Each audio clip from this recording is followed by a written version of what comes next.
Geršele Ostrofoles. Ebreju pasakas un anekdotes.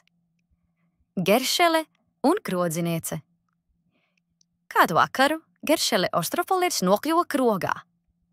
Saimnieka nebija mājā, bet krodziniece noteikti atsacījās paēdināt nabagu. No ko? Geršele daudznozīmīgi novilka. Tad man vajadzēs rīkoties tā, kā līdzīgos gadījumos rīkojās mans tēvs. Un viņš sāka staigāt šurp un turp pa istabu.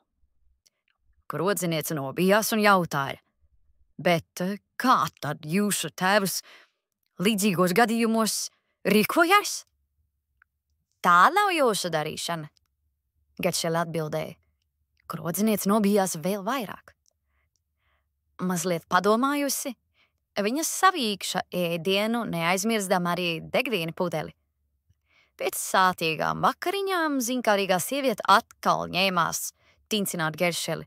Nu gan lūdzu, pasakiet, ko jūs domājat, teikdami, ka rīkošoties tā, kā rīkojās jūsu tēvs? Kā tad viņš tādos gadījumos rīkojās?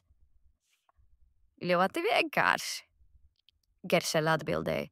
Kad mans tēvs nedabūja vakariņas, viņš likās gulēt neēdis.